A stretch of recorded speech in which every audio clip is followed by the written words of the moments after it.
Ladies and gentlemen, it is the one and the only Sir Hell Speaks in the building.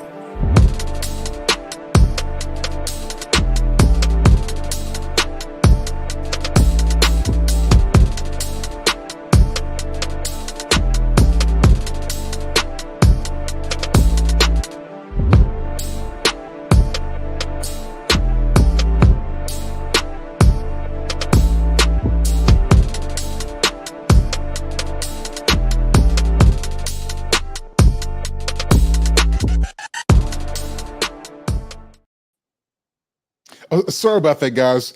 Welcome to another edition of It's by Ernest Hale. It's good to see everybody tonight. We're glad Sir to see Hell you. Speaks in the Listen, building. we're doing something new. It's been a while since we've been together, so come on and invite somebody to join, and be sure to like the stream on your way in as well. I must say that I am elated. I'm excited because we've got some powerful guests, some very prolific thinkers, some brilliant minds who are going to share with us in this topic tonight on the levels of leadership. So, guys, before we do this, before we bring them up, let's show some respect to the stream.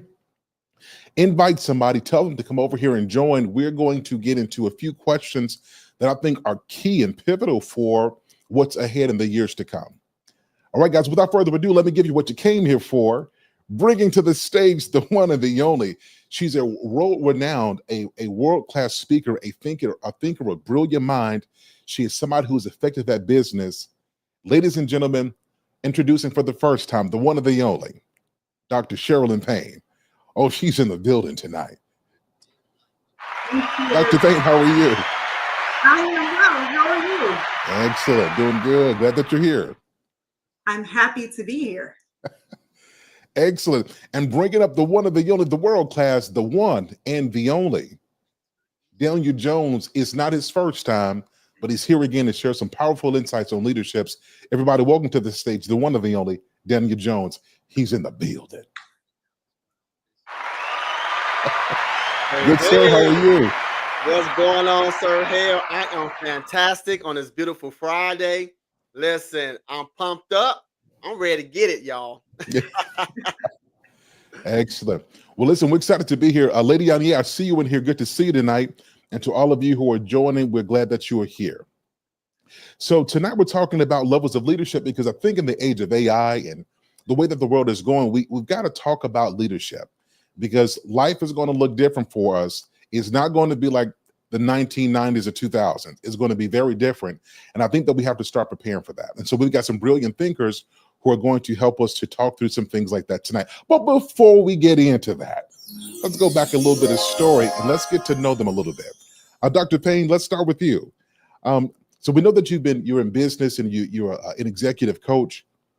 What's your passion? What drove you to do this, and how long have you been doing that? Oh my gosh. Been doing this for about 15 years now. And my passion really is leadership and transformation. I truly believe that the world needs more great leaders. And it really started out with me just watching over my life and putting two and two together and seeing how God was actually using me and the work that I do. And I found that I always was around leaders for some odd reason. I had no idea why, but I just stayed around leaders. They were drawn to me. But it wasn't until I had a horrific experience working at an organization that really, I would say, they had aspirational mediocrity, outdated leadership principles, and just a bullying, toxic workplace culture that I really found my passion. And I knew that the work that I do is transformational and it's important.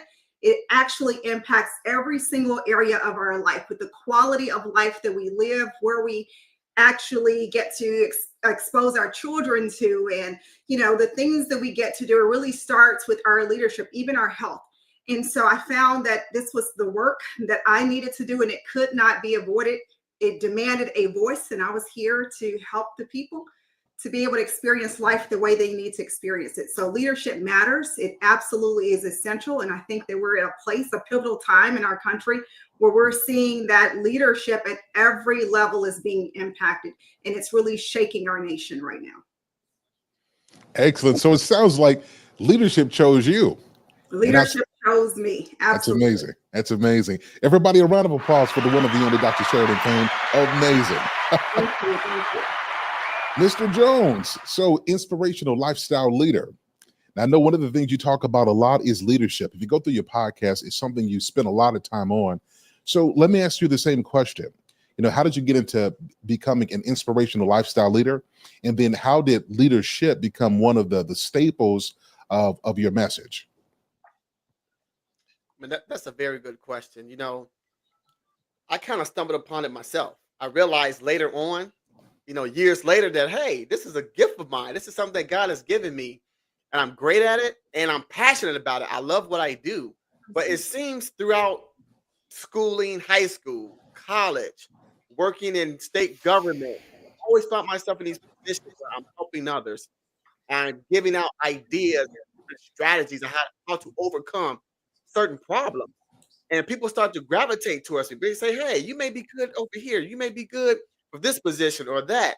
And I found myself really just loving the space that I'm in, even just in my own skin, right? Just loving the fact that I can help others overcome problems. I can really help others say, you know what, let me just break this problem down to its very root and see how can we overcome it? How can we figure out a way to go either over it, under, around, or even through it? And so I am a great problem solver. And by doing that and helping others, people tend to just gravitate toward me and what I have and my gifts that I have, being able to put people together and put teams together to come around and say, you know what, we're going to tackle this thing together. We're going to overcome this thing together. And so over time and me being in these different leadership positions, I just found myself say, hey, this is something I'm good at. I realize that it's a gift from God, that I have the gift of administration. I have the gift of leadership. And so I just owned it. And started studying more into it, being able to grow and develop, within my own space. And then therefore, listen, I just started helping others do the same.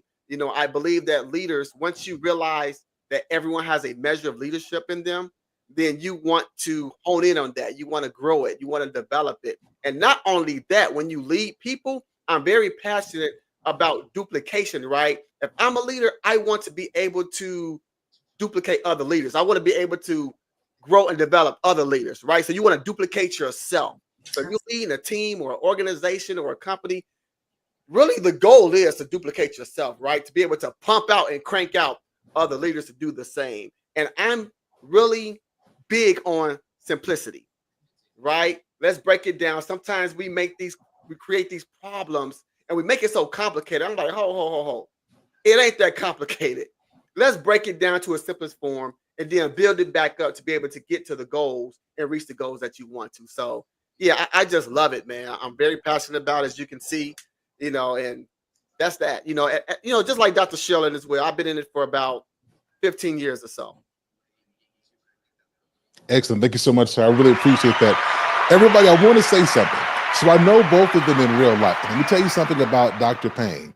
Like, everybody, if you get in touch with her, she is very wise. So you're not going to get any sympathetic talk about why you can't be great. You're going to get exactly what you need to hear, because leaders are not overly concerned with your feelings so much so that they are not looking at your potential and making sure they push you to become your best.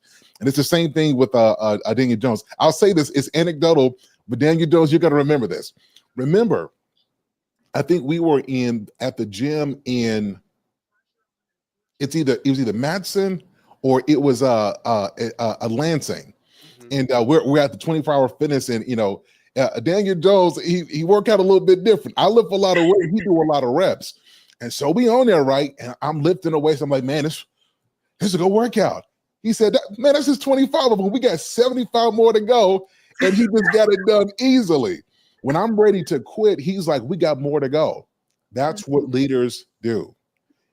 We don't stop because it gets difficult or because it gets hard. If we have a goal, we're going to push for that goal. And if that means we got to break it down into smaller chunks, we'll do that. But the mission is the mission. So I really appreciate you guys for being here tonight. And so we're going to dig in. So let's get to the first question. So in its most simplest form, how do we define leadership? Let's start with Elder Daniel, and then I want to wrap up with Dr. Payne.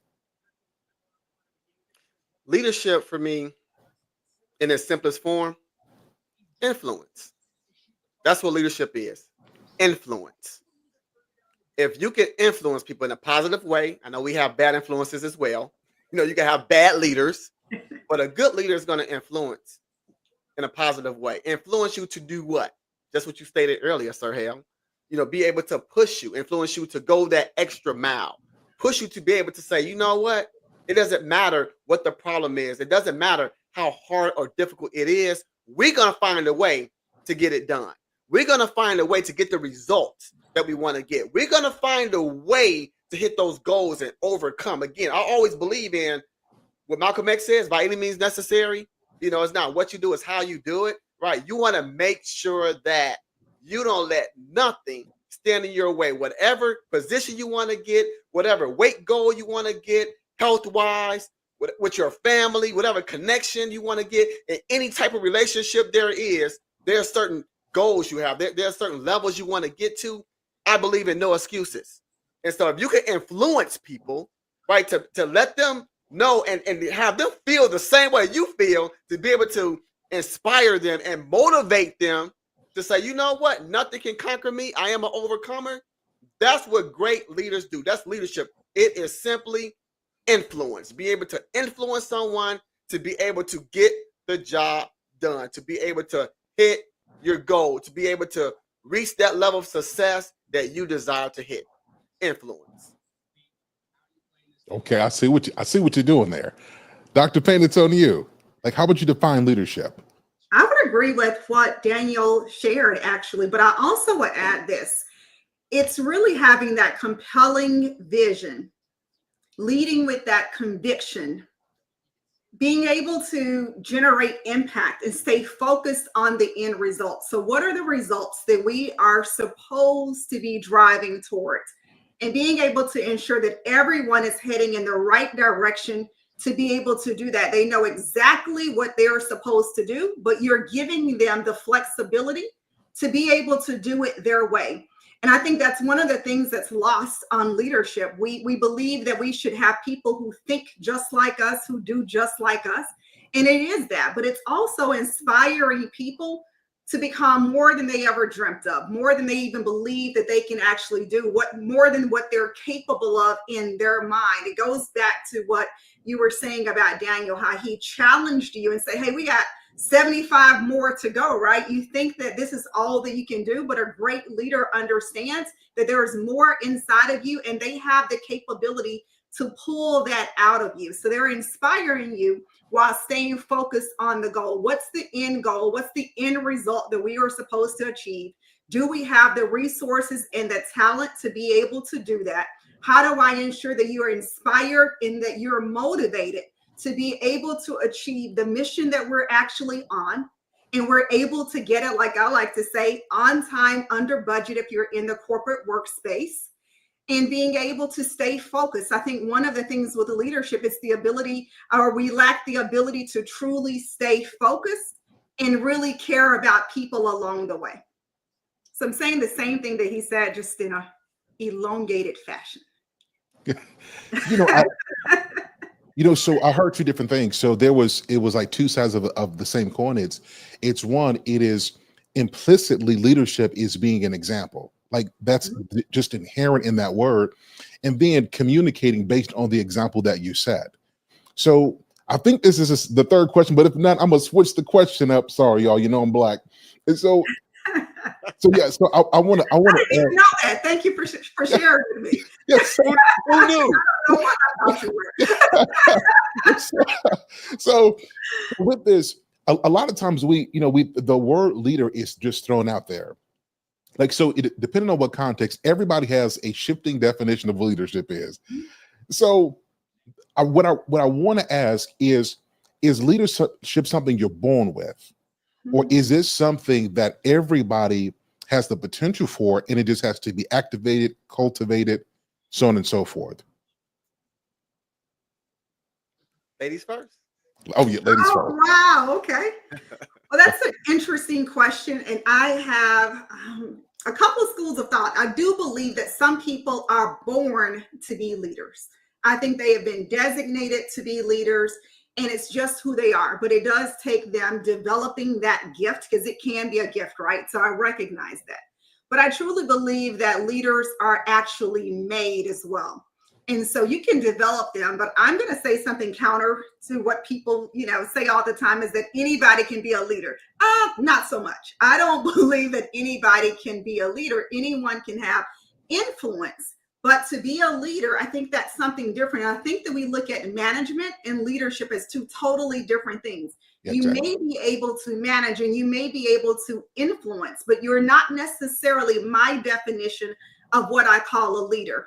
Are you able to stand and withstand the pressure? Leaders are developed and made over time, and it's the pressing and the crushing. It's the ability to stay focused, the ability to understand the heat that's in the seat and not bend when the stakes get too high. And we see that leaders or people who call themselves leaders, and we use that title all the time, and we say that this person is a leader, and absolutely not. I'm going to call a spade and say, no, they're not a leader. They hold the title and the position. They have positional authority.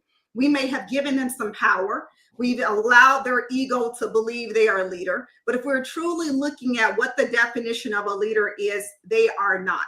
And so I don't believe that everyone can be a leader. I think that people can be developed. They can be better than what they were with some tools and the willingness to want to be effective in the role that they do. But just because you're effective does not mean you're impactful. And I think that we confuse those two. And I am really about leaders being both effective as well as impactful. So are they born? Yeah, some are actually born. And it's a gift that they are actually cultivating and they're working on every single day, right? They understand the responsibility of leadership.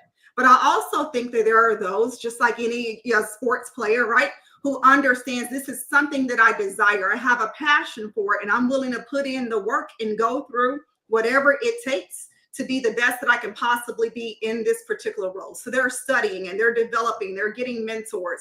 And so, yes, they are made. And then I think there are others who should just opt out. Just, you know what, this is not for me. I know I can make a lot of money doing this. Just go ahead and opt out and help the people, because it really is a serious position.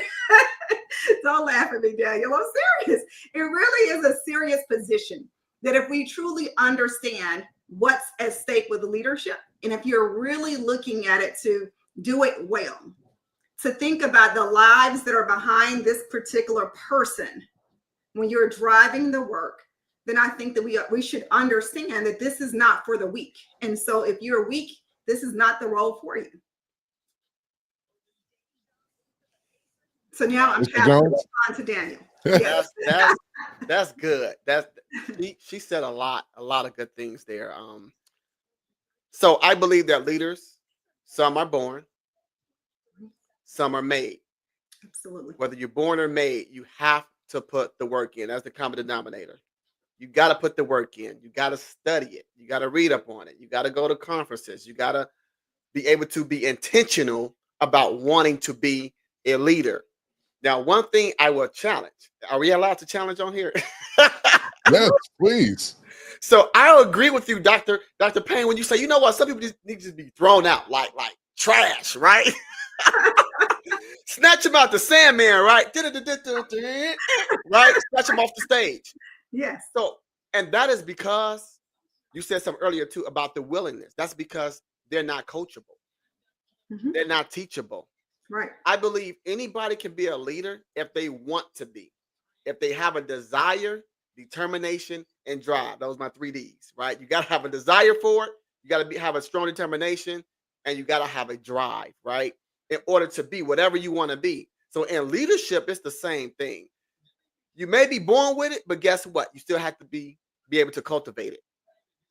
You may not be born with it, but you can be a leader if you start cultivating it, hanging around those people, being taught, being coached up, as they say. For example, you can have someone born with not one athletic bone in their body, not one. Like they're not athletic at all. But if they want to run track, play football, basketball, tennis, golf, bowling, whatever the sport is, if you put enough time and work into it, after a while, you will see them completely different. Like, hold on, you was what? You say you never had an athletic bone in your body. I can't see it, because they didn't know where you started from, because they put the work in, they put the time in. And before you know it, they wanted the best to do it. And so I believe if you put enough work in and you're coachable and you understand that, look, that's not how you talk to people. Right. Look, you got to be able to get other people's ideas into play. You got to be able to build relationships. You ain't always the smartest person, right? It shouldn't be your way or no way. When you start learning these things, basic fundamental leadership, and you start growing in those areas, you can become a phenomenal leader. But you have to let the ego go. You got to toss it. You got to say, you know what? I see this person at this level. That's where I want to get to. I can't think that I was born perfect. I can't think like I'm the best thing to man or best thing to woman, the best thing on this earth. I don't make no mistakes. And that's where you go wrong at. Position does not dictate that you're a great leader. We got these people in these positions, and I'm with you, Dr. Sheldon, again. We got these people that's put in position, right? And they think just because they are in this position, CEO, supervisor, administrator, whatever it is, that make you a great leader. It does not. There are some people that are great at it. There are some people that just flat out suck at it. And you have to realize if you're not where you need to be, if everybody is telling you you're not good, guess what? You're not good. You got 2 ears. You need to be listening. I know I'm long-winded. I'm about to stop. He ready to say, cut the mic. Right. But if you are not listening to what people are telling you and it's for your good, then you will not make out to be a great leader. So yes, I agree. Doctor, do you want to rebut Daniel's point? Well, I really don't want to rebut his point, but I think I have to. So I will say this. I agree with everything he said. I will also say, though, my years of working with leaders from some of the world's most trusted organizations. And I say this because we don't really take into account that some people truly do have mental health challenges. And they really should not be leading people. We think that the person who is in the seat, that they have it all together, right? They figured it out. But they have mental health breaks and psychosis just like everyone else. Sometimes they're on their meds and sometimes they're not on their meds. And you have to balance that type of thing with leadership. We wonder, why are they flying off the handle, or why can they not hold it together? Or why do they, I've been at the table with leaders who are literally drunk when we're talking to the CEO of a major organization, that we are probably drive past this company's name at least once a week, if not every day. And that's all over the US at the very least. But they have these issues. They're dealing with cancer, and they're dealing with, other life-threatening diseases and personal issues that are impacting their life. They just don't have the freedom or the courage sometimes to raise their hand and say, maybe this is not a good time for me to be leading people until I can work through this. And so that's where I began to question, can everyone? Yeah, you possibly could. But I've also seen some pretty interesting things that, I go back to what I was saying before, of why in the world God has allowed me to be up close with some of this stuff. And I think it's because to talk about the things that we don't really talk about as it relates to leadership. We think that they've aspired or they've arrived at this position and they have it all together, not understanding the silent struggles that they face, that all of us may face, but they're playing at a bigger level and there are more lives at stake. And so you have to get yourself together if you're going to be in this role, in my opinion, when you're leading other people, because there are decisions that are being made and lives that are being impacted by your ups and your downs. You know what? I agree. And to support what you just said, I'm just going to say 45, 47. Ladies and gentlemen, the views expressed on this show. 45 and 47. But I want to speak to something you just both said without saying the words. So we're speaking to the difference between leadership potential and capacity. And I think that those two things have to be taken into consideration. Just because there's potential there doesn't mean you have capacity. And the points you raised are absolutely phenomenal. So thank you for that. All right, y'all, listen, we're going to move on to our next question. If you guys are enjoying this, let us know in the comments. Our second question is, do you view leadership primarily as a role or as a lifestyle? Let's start with the doctor. definitely a lifestyle. It's who you are, right? And so if you're a leader, you're a leader. You know how to be under authority so that you can also thrive while you're in authority. But I believe that leadership is a lifestyle. You can't turn it off. I cannot turn what I do off, no matter how much I try. It's what I do. I'm thinking about it in my sleep. I'm thinking about the leaders I'm working with, the next thing that we need to do, what we need to accomplish. When I go somewhere, even at a restaurant, I'm coaching the people. Hey, do you know that somebody's life is on the line and they put their blood, sweat, and tears into how you're treating the customers? And I just can't help it, right? Because it's naturally who I am. And as Daniel said, I understand it's a gift, but it's also a responsibility. And so when you look at it like that, that I'm here for culture, I'm here for transformation, I'm here for greatness, I'm here to maximize the potential, the performance, and the profitability of people, then you don't just say, okay, it's a role, it's what I do. If I'm great no matter where I am. If I win, I win. It's part of my DNA. And I tell people, even in the volunteer organizations that I lead, I am obsessed with winning. I am obsessed with winning. And if you're on this team, you need to understand that we win. In this family, we win, point blank, period. Even when it looks like I'm losing, I'm winning. And you need to understand that. And I think that once we understand that it's a lifestyle, you take it more seriously. If you believe it's just something I put on and then I take it off, right? It's kind of hard sometimes to get back into that rhythm, especially when things are not going your way. Because there are going to be some times as a leader when things just don't go your way. It just doesn't work out. You're going to have to give some bad news. So how do you do that even in your personal relationships? When you're thinking about, how do I engage my sister? How do I motivate someone to go and do something they really probably don't want to do? But how do I get them to see the bigger picture? And so with that, it just becomes an innate part of you. It's not that I go to work and I'm a leader and then I come back home and I just get to chill out. Yeah, you can chill, but you still understand that when it's time for you to rise, that you're going to rise up. It's just in you. It's who you are. It's part of your DNA. And so it's no more different than, can you stop being a friend? Can you stop being a brother? Can you stop being a coach? Can you stop being a husband?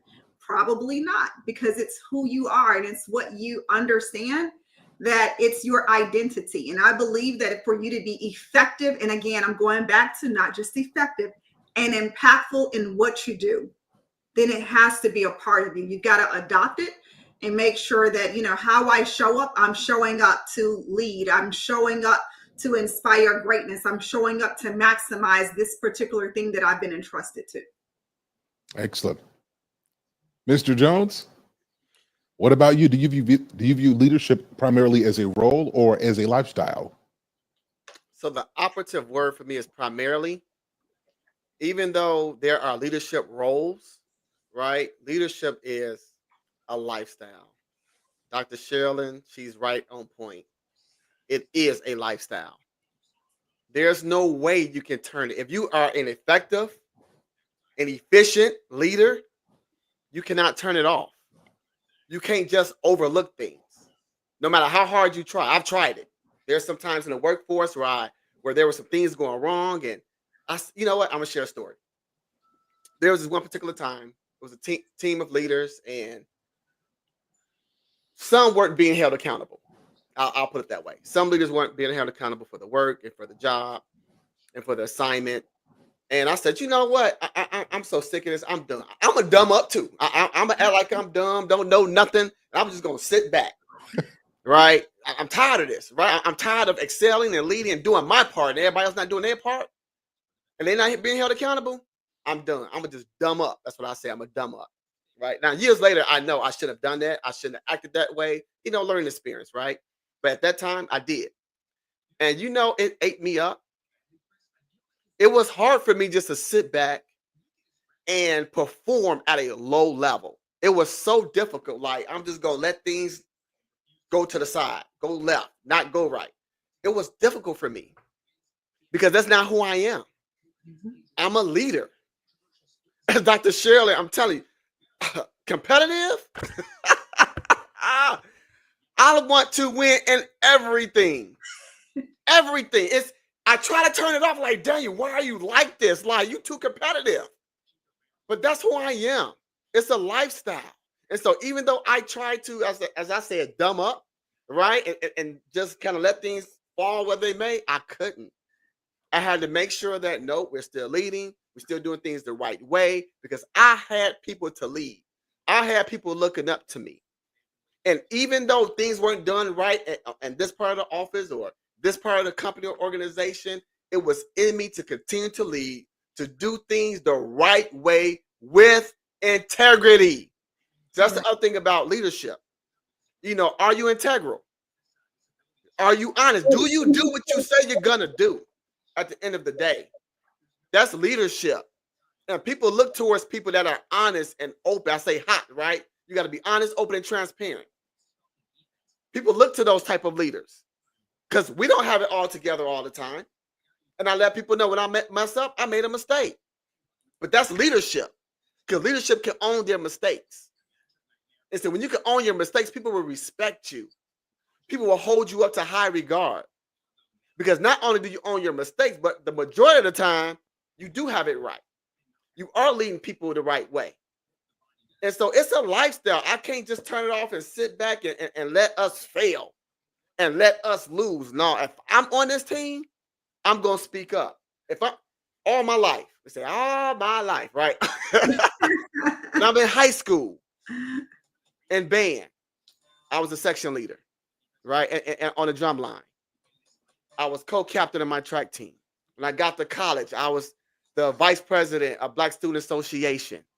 I was in the top jazz band in college, which afforded me to travel, do all these great things. I was the president of my local chapter of Alpha Phi Fraternity Incorporated. Then when I got into the workforce, I became a manager even before I became a manager, listen, they had me doing, I ain't gonna say they had me, I wanted to. I'm sitting here giving my peers, showing them how to organize, how to stay on track. Now they got a supervisor, they got a manager. I wasn't even in leadership at that time. But because the leadership that's in me, that I couldn't just sit back and let my peers fail. So now you have managers coming to me, Daniel, can you help this person set up the way you got to set up and do this? Sure, no problem. Because I love to pour out. I love to help. I love to lead. I love to pull up. You know, and so it is a lifestyle. I can't get away from it. There's no way. It is. There's a passage that says, I am that I am. I am that I am. I think that's really good. I think that for some people, it could just be a role, but I think you see it. Like if leadership is just a role, like that success is going to be marginal. Like I've noticed people who used a really good word, doctor, about that rhythm. I'm stuck on that. I like that. The rhythm of leadership. I'm gonna have to write a book on it. I like it. Like once you get into that rhythm, the work it takes to get there, like you know what it took to get there, you can't just turn that off. It costs you too much. It costs years of study and hardships and failures and shortcomings. So you just can't turn it off. And people who do not embrace it as a lifestyle, it reflects in their life. Like you will see it slowly but surely. And so I think that that's a call to all leaders to make sure you keep the fire going. I think we have to make sure we stay on the accelerator. And another thing that you said that made me think about this. Now let me throw some religion on here, everybody. God bless you. God bless your congregation. Is God always feeds you in the area you're supposed to serve. And so if you always find yourself rising to the occasion, that's God feeding you. And what he's feeding you is your diet for what he's called you to do. And so that's your alert system letting you know, why are you sitting down on all that potential?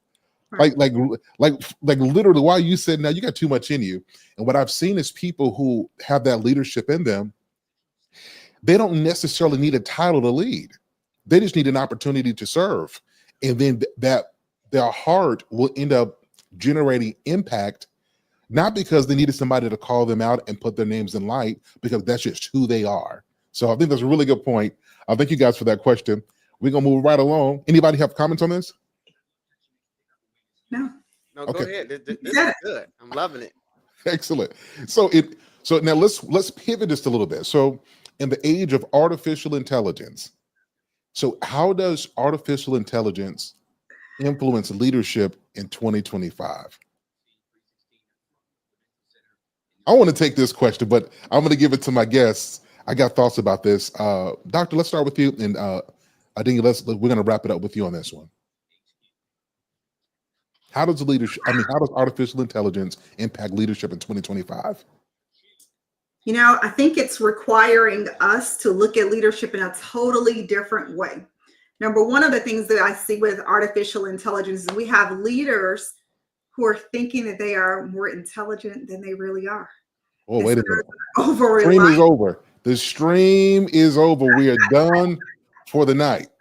They have an over-reliance, right, on the tools that are out there and the insights that they believe they can have. And so you're putting questions in here and you're on autopilot and you're taking the data and the information that I'm seeing and you're running with it.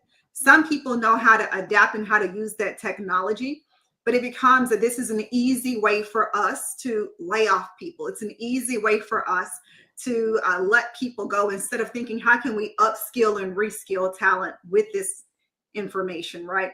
How can we get better at the insights that we're able to generate? How are we able to get ahead of the curve and to become more innovative and more creative with the tools that are at our fingertips?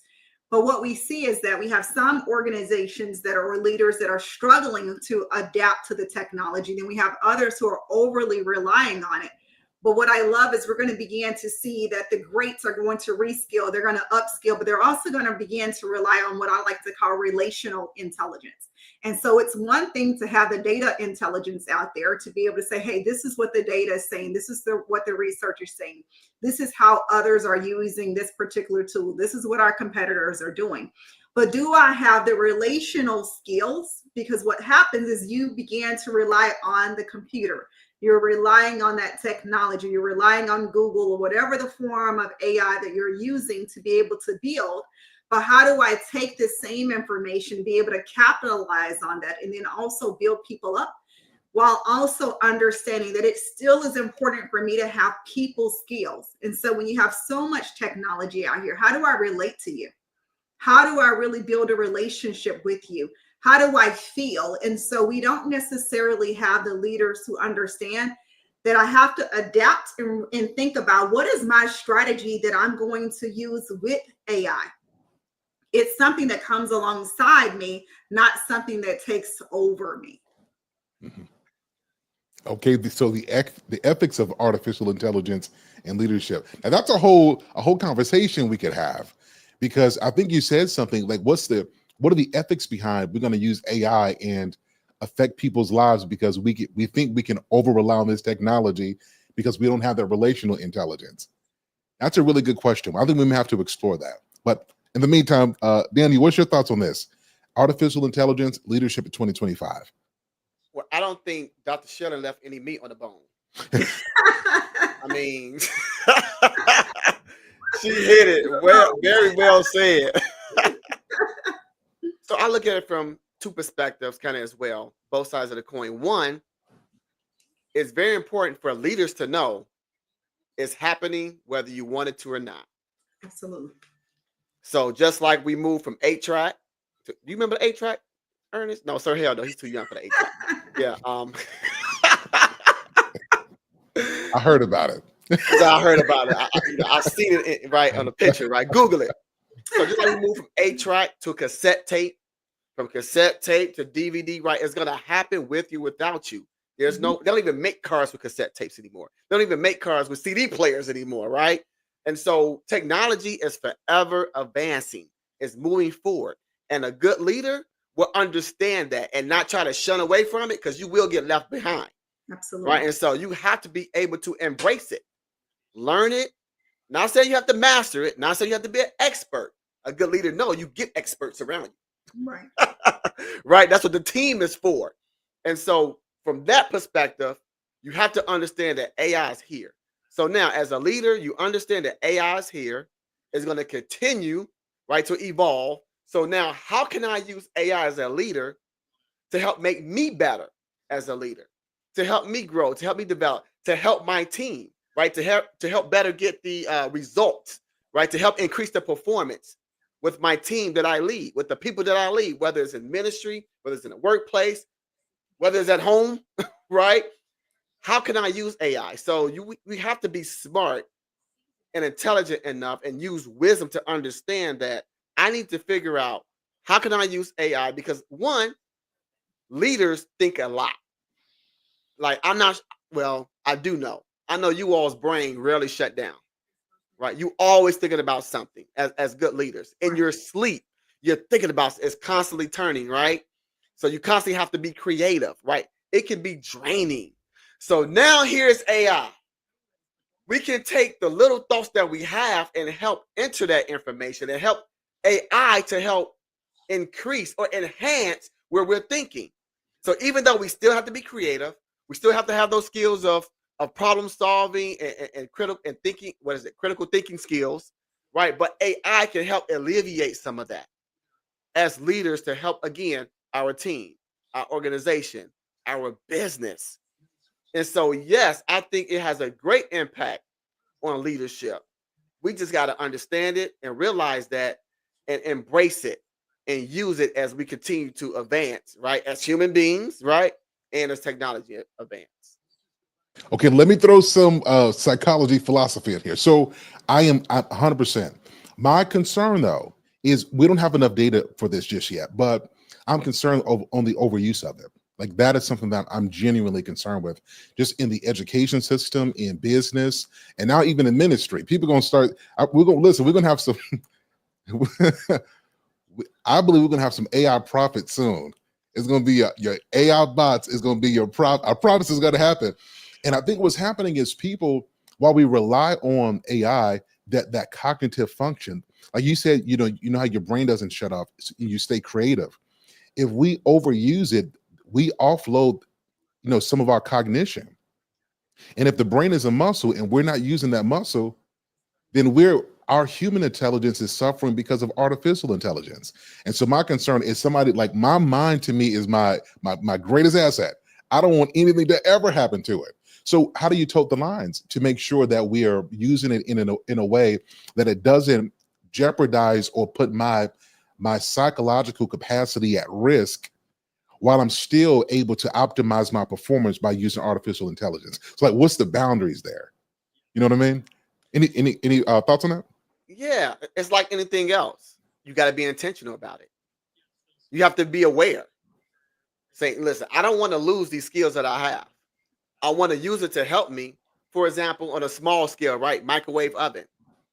With the microwave, people don't cook as much, right? Or they don't cook as much, right? They don't take the time. They can just pop stuff right in the microwave and you got a quick TV dinner, right? And so over time, I'm not sure when the microwave was introduced, maybe in the 70s, early 80s, right? It was introduced, and over time, as generations come, right, the cooking skills or whatever, they start to decrease. And so we have to be very mindful of that, that we don't get so attached to this AI. We start losing our critical thinking skills and problem solving skills. And as Dr. Shirley said earlier, in the relational skills, right? So you have to be intentional and understand, be aware of that. If you don't want to lose these skills, that I have to limit myself on how much AI that I use, because I still have to incorporate the human thinking, right? The human form of things, right? Life itself, right? Human beings. So I think it's just an intentionality of it all. And that's what anything in life, in order for you to be able to curve something and make sure something don't overtake, you have to be aware and be intentional about not letting it happen or to allow something to happen. But see, that's the thing, the awareness. Like when you're offloading, you have no, okay, let me tell you a testimony. This is a real story. Have y'all ever, you ever use Grammarly? I've used it sparingly, yeah. Yeah, So- same here. So I use it barely now too. I'm writing, I'm like, your boy's a cold writer. Grammarly wasn't installed. I'm like, this is horrible. This is grammatically horrible. Like even just those little things. Like, can you write a well-articulated paragraph without AI telling you how to make it better? Simple things, like simple computational skills. Can you actually do that? Like those kind of things I don't think people think about. So how do we stay aware to know if our skills, those basic things, are atrophying? Yep, please. Well, I think it's about, like Daniel said, you're being intentional, right? But I think that if you understand that this is my competitive edge, my competitive advantage, are you giving your competitive advantage to someone else? So you go to, as Daniel said, the conferences, right? They kind of talk to you about, how do I use this tool? One of the things years ago, and I didn't think anything of it, which is, I mean, I said it years ago, working with some leaders. Do you spend 30 minutes thinking every single day? Do you spend 30 minutes reading every single day? Do you build it into your calendar? Now, that was just me asking a question with some people who I thought was just coming up with some asinine stuff. And I didn't want to just say, you know what, y'all need to read more. And obviously you don't think. So I couldn't say that. So I asked the question. Fast forward last year, someone who heard me say that in the room called me and asked, can you do a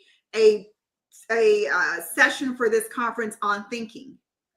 And I think that we miss thinking intelligence. You don't understand that when you're programming your information, even if you say it's hidden in this AI tool, you really are giving somebody else the competitive advantage, the competitive edge, because you're training the tool on your information. Precisely. And so if you're not protecting your intelligence, you're not saying, you know what, I'm going to take time to just think. I'm going to think about the decisions. I'm going to think about this. How can I become more creative?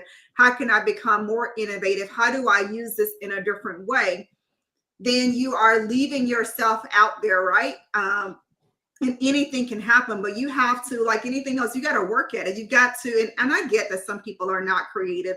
Some people are not, don't necessarily know how to take an idea and really shape that idea to lead to innovation. How does innovation actually happen? That's a whole nother story, right? So we're not going to go deep into that, but I'll say you have to really think about the accountability and the responsibility piece. And great leaders understand that I'm accountable and responsible. And so if I'm accountable and responsible, going back to what Daniel said earlier about growing people, developing, how do I do that if I'm over relying on this tool? You can take, what I like to say, you can take a God-given gift and make it bad. And we see that people do that. They take something that's a gift to us that should be a tool, but you abuse it and now it becomes a bad thing. But if you understand this is a gift that I have, how do I cultivate this tool? How do I use this tool? How can I be more impactful and intentional on what am I going to do with this? How can this help elevate that? So I take my information and I'm thinking about it and I'm writing it or whatever, and I'm asking the tool really great, deep questions to get an idea, but I already have mine instead of going and putting it in the tool, right? And I think that's where we become lazy. And we're lazy in our relationships. We're lazy in our leadership. And we're never going to get to the level that and be able to sustain because it's competitive out here. You've got to still understand what is my edge.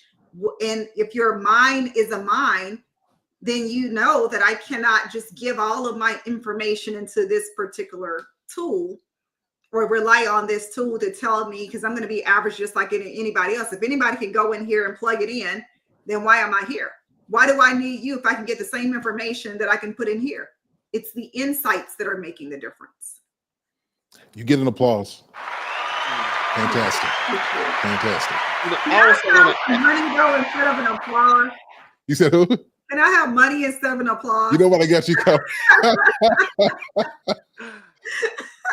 That was really good. Really good.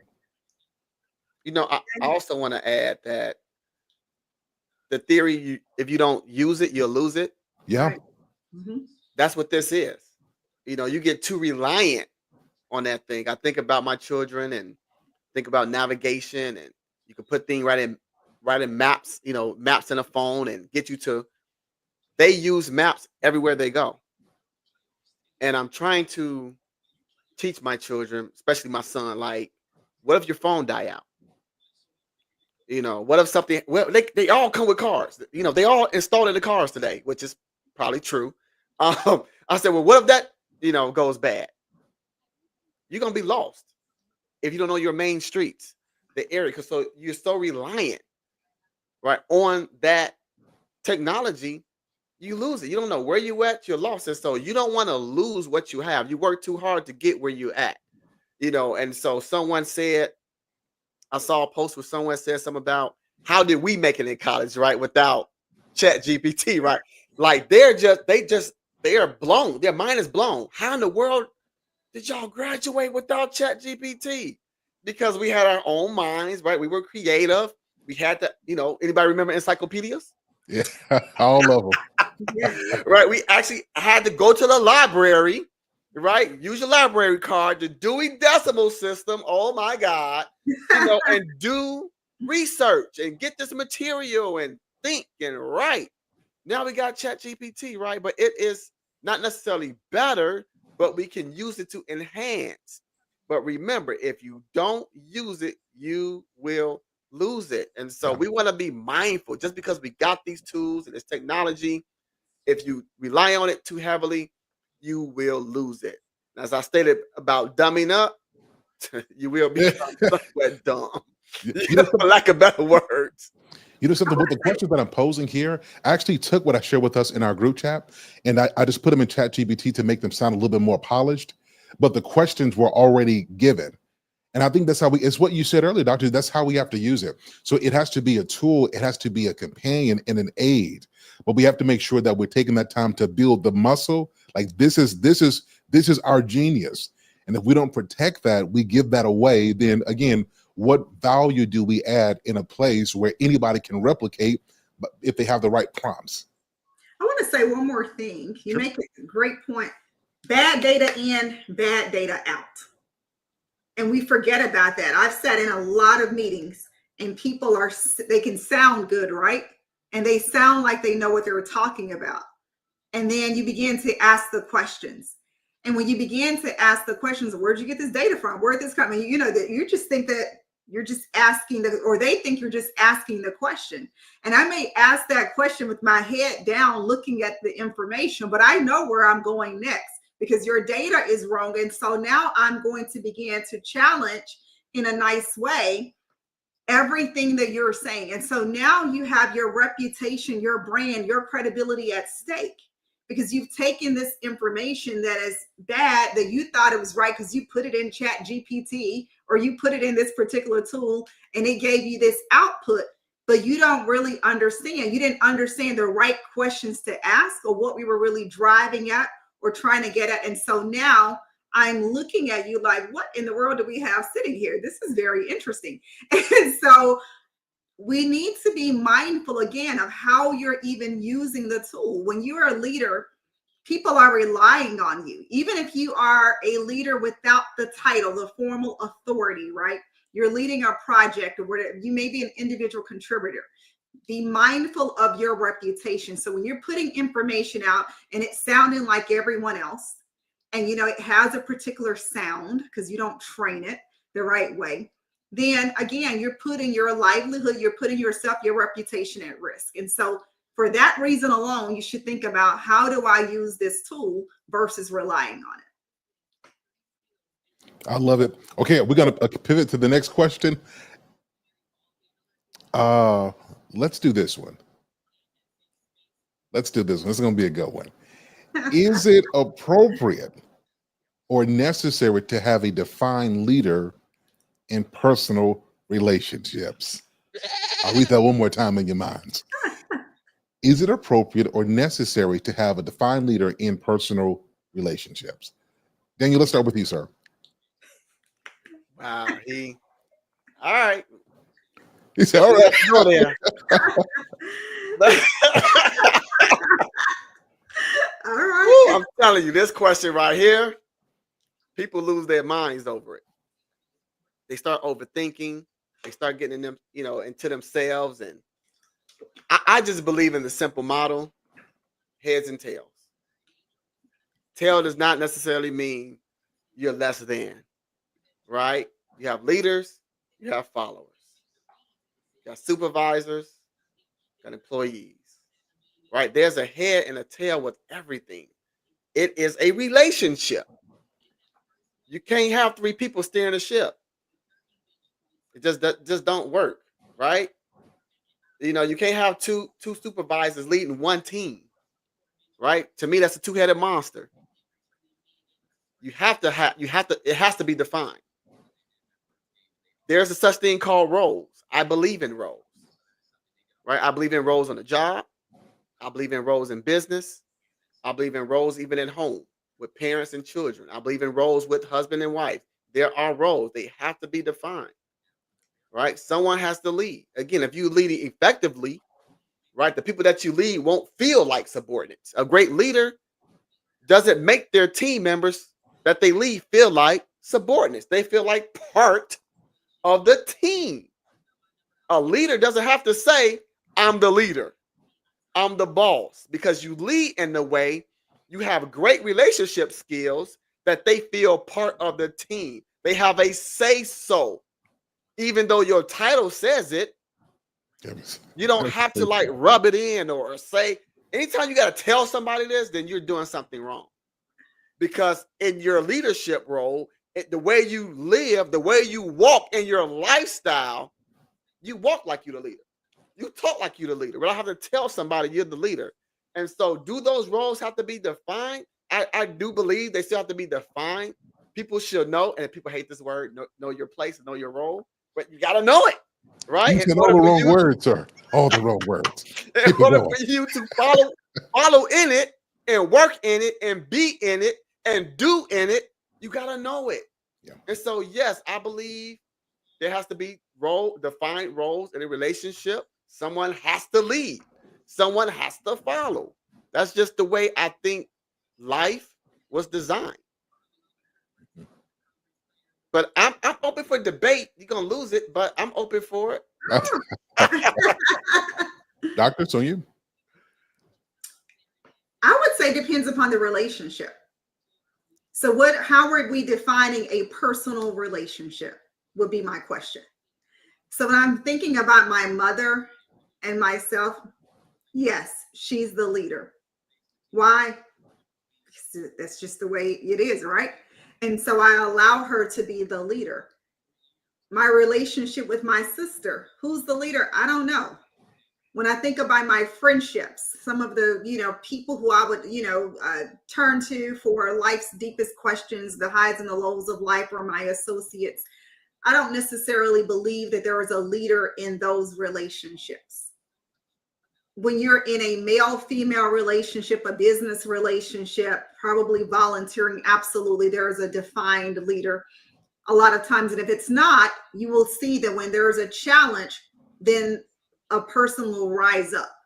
And so it's not necessarily that you have defined it or someone is saying, well, I'm the leader of this relationship, right?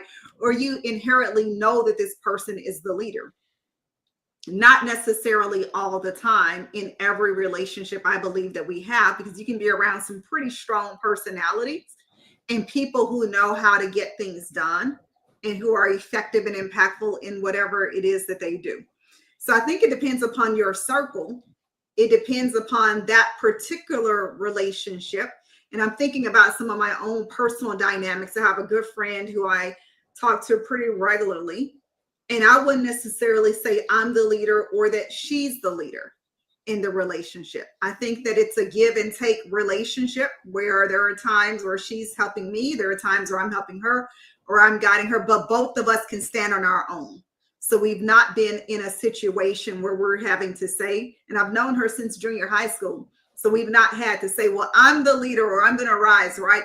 I think, though, that you will see in most relationships that there's always a give and a take. And there's a person who's going to naturally give more. Yeah. And there's a person who's naturally going to take more. And I think we have to find balance in those relationships. And it's not that necessarily that you're the leader. Perhaps it's just who you are. And you're just naturally doing it because that's just what you do. Yeah, I don't have any disagreement there. So I was going to try to be deeply philosophical in this for no reason, but I don't think we need to be. I think that so yes, it needs to be defined, and I'll say the definitions need to be clearer.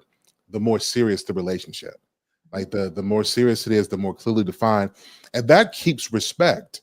Like if we don't have definitions for what we do, there's no way we can hold each other accountable because there was no clear definitions, and I can shift the blame on you. Because that's what we do, and then I take the credit when things go well. So I think the more serious the relationship, definitions not only have to be in place, but they have to be respected. The other part to this, though, is interesting because when you start to talk about serious relationships, there are moments where, like, in my family, in my circle, I'm the leader wherever I go. It doesn't matter where we are; it's me. I'll try to go hide out somewhere. Where's Ernest? We ain't going until he's here. But there were times, even as a leader, there are other leaders here who can handle specific things that you can step back and let them shine. And there's no threat to who you are or your role. It's you understand how to delegate, how to navigate, how to influence, and how to impact. And sometimes you impact by letting other people who are experts at what they do take that lead in that, and it doesn't diminish your leadership. To me, it actually embellishes it or enhances it. So I think that's important to say. Just because you are the leader doesn't mean you're the only one who can lead. And having the ability to understand talent around you and skills, that's what great leaders do. Any thoughts on that? No, that is what great leaders do. They allow people to move, right, and activate in their gifts. Right. Mhm. They see other people's strengths because the leader may be weak in that one particular area. Right. And so they know, oh, this person on my team, oh, they got it. Hey, you got this. Right. They allow their team members to really lead in their strengths, which is, Yeah. again, the leader being able to see this, have the relationship with their team members, right? And knowing and understanding that just because you allow someone else to lead at one particular time, it doesn't take away from you. One thing about leaders is this: a good leader understands that when things are going wrong or not going well, they take the forefront. Mhm. They block, they shield, they take the blows. When things are going well and going great, they move behind and push everybody forward and let them get the light, let them get the shine and the praise. And Excellent. so it takes nothing away from the leader because you have someone at that particular time leading or leading a project, because that's their strength, that's their gift. They got it. So Yep. I want to say one other thing. I like this question. So I think leaders have to know who they can trust. This is such a big thing because if a leader doesn't have capable people that they can trust and rely on, you'll burn out. So you'll think you'll think you're a bad leader, but is that you're functioning, you're doing three things so much you can't focus on the one thing you're supposed to do. So leaders have to have people around that they can trust who are probably more talented in certain areas. Now, this is some people have trouble understanding. Sometimes you're the leader, but there are people around you who are way more talented. And if you don't allow your ego to not be bruised, that they're better at something than you and making yourself believe that you're less than them because they're better in this area, like you'll kill talent. It's like you'll have people who are less capable around you just to feel like the leader. So to me, the true mark of great leadership is Dr. Sherilyn is world class.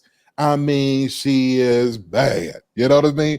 Daniel Jones is fantastic, and it takes nothing away from me. Right. You see what I'm saying? I think that's how all of us leaders have to be.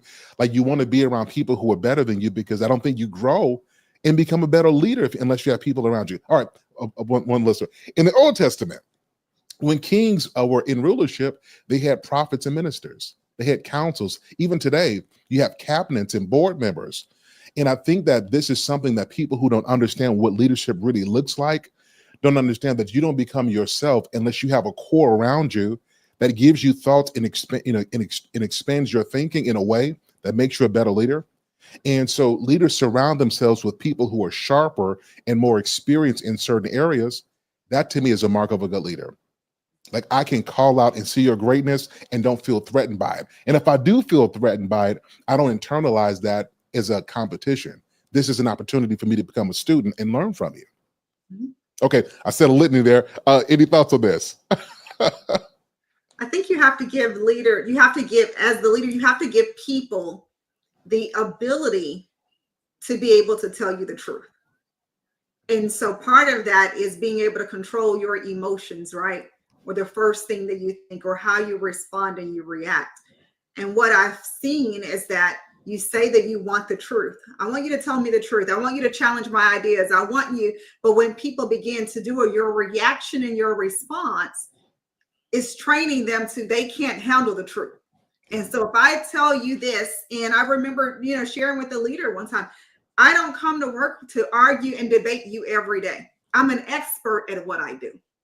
I'm brilliant at what I do. They call me the Navy SEAL. Organizations are calling me all the time because of what I do. So you can take it or you can leave it, but I'm not here to go back and forth with you and to pat you up. I am here to help you win and to win big, period. And so part of that is I have to be able to challenge what you say if it's not right, so that you don't go into a meeting looking like a lunatic and putting the entire team and organization in jeopardy because of some of the things that are coming out of your mouth. And so you vet it here with me in a safe space, and it'll stay with just us, right?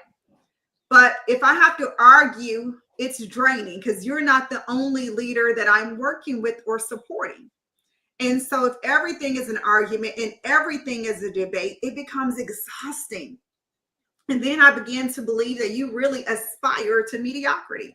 And so if you want someone to just say, okay, and to go along with what you said, I'm not your person. I'm here to tell you that's not who I am. I'm not going to be able to do that.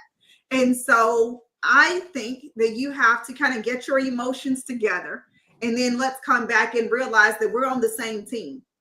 I promise you I'm on your team. You don't have to worry about me saying anything to anyone else. This really is your space that you can do that. But I think it takes the maturity of a leader to be able to say, hey, let's get in here. Let's talk through it. Let's hear from everybody. Let's get the ideas. And let me go back and think about it.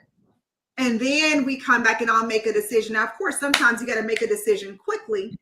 But again, you have that safe space, that counsel, those people who are sharp at what they do. You have brilliant minds around you, and you, again, are excellent at building teams. And I think what happens is that we don't build the right teams. We have yes people around us, and then we get into our emotions, and it goes back to what I was saying before, the maturity and the mental health of a leader to be able to say, you know what, I'm not having a good day. Perhaps this is not the right day for me to go and ask my team to challenge me. I know that I've, had an issue with my wife or my kids at home.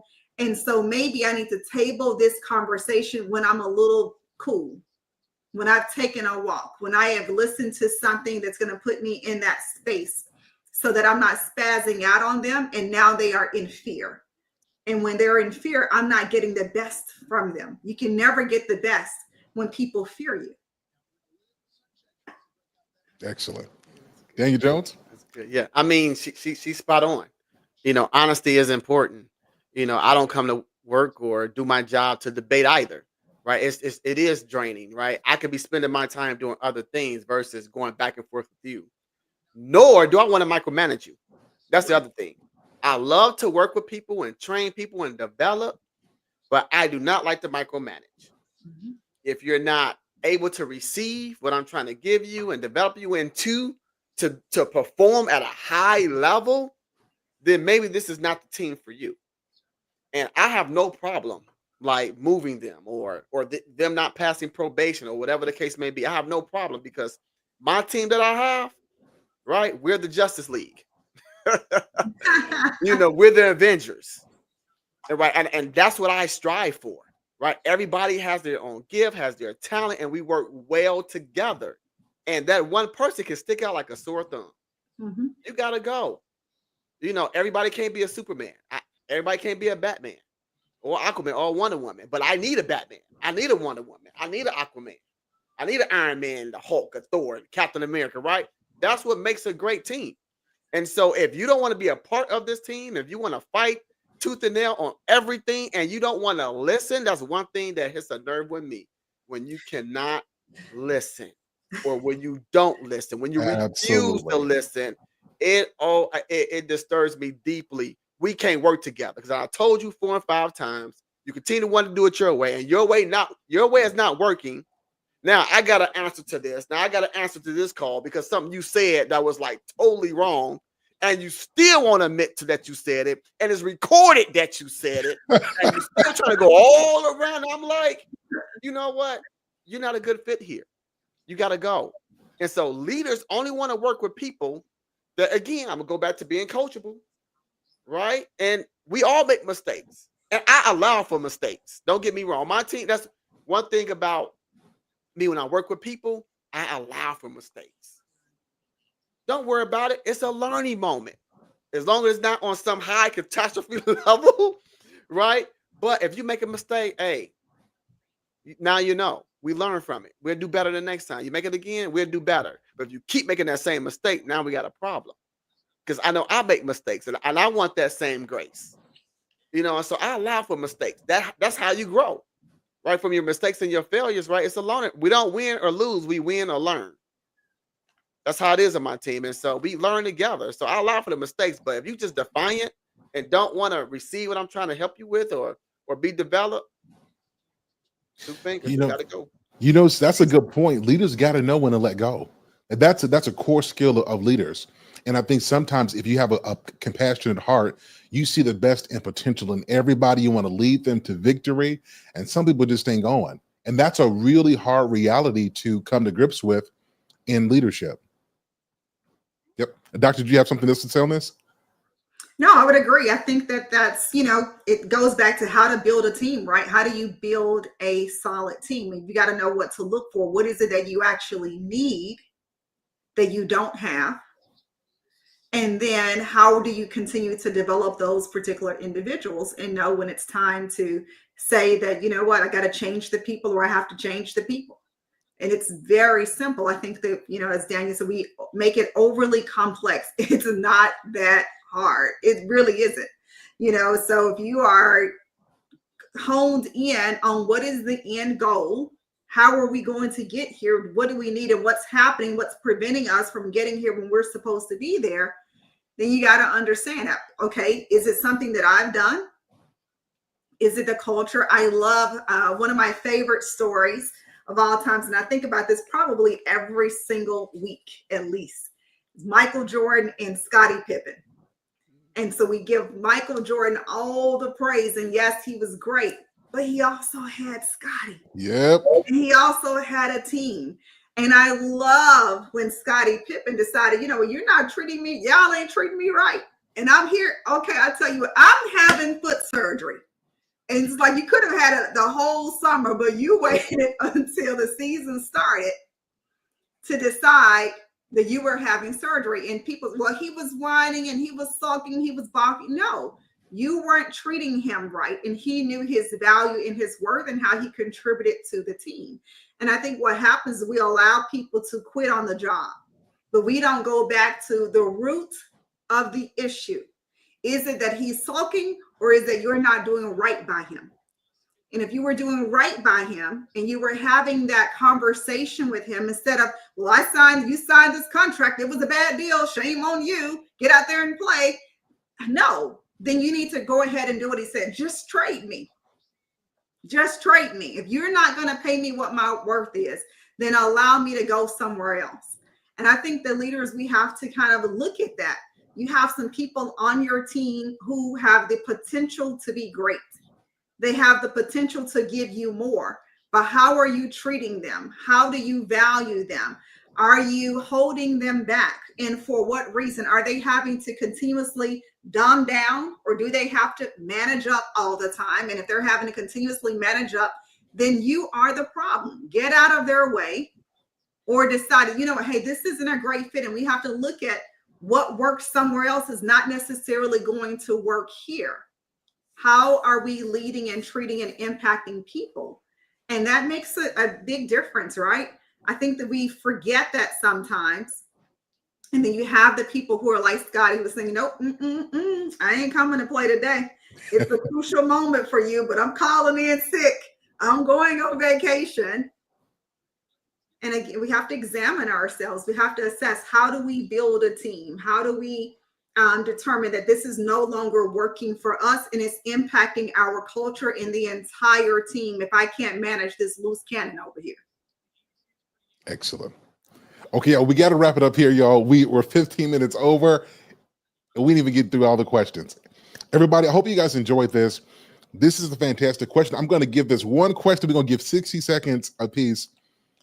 How to spot someone with leadership potential. If you didn't know them, but you saw them, What are 3 things that you would look for that would say this person has the potential to be a great leader? Doctor, we'll start with you. Elder, will end with you. If I didn't know them, what would I look for? Yeah, Number 3 one, things. what are they doing currently? So how are they currently showing up? Do they have the ability to inspire others? And then are they committed to growth and development? And so if I'm looking at those 3 things, then those would be the three things that I looked at. But also I got to give it a couple of more because I'm a big fan of character and integrity. So I'm looking at their character. And that's important for me because that's the foundation, the baseline before I look at anything. What is the character of this particular individual? That's good stuff. Daniel Jones, same thing for you.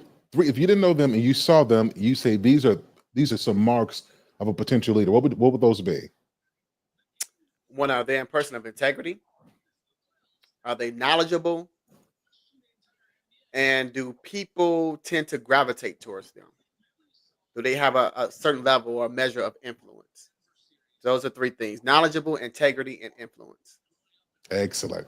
Now, sir, since you stood up here, how can the people find you on social media? You've been like a fantastic guest, as always. How can the people find you and connect with you?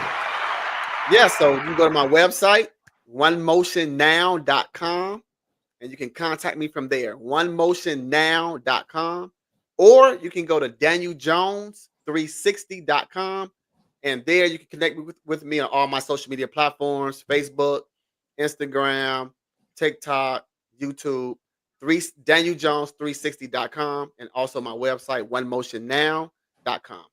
Or you can even call me, old school, right? 312-945-7796.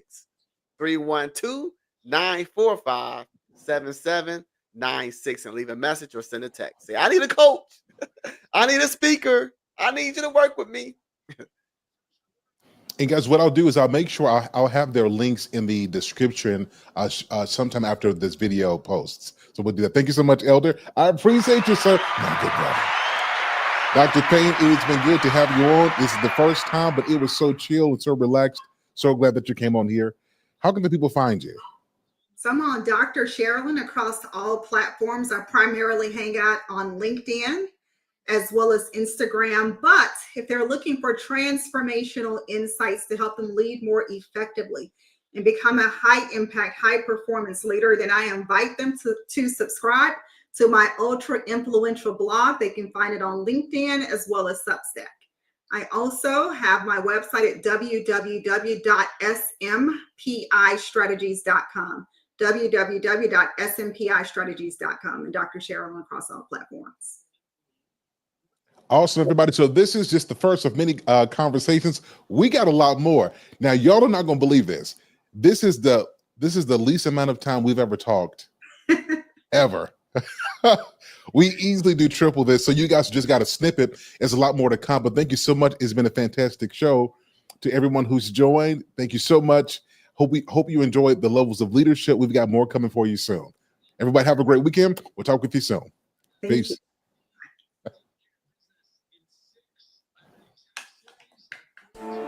Ladies and gentlemen, it is the one and the only Sir Hell Speaks in the building.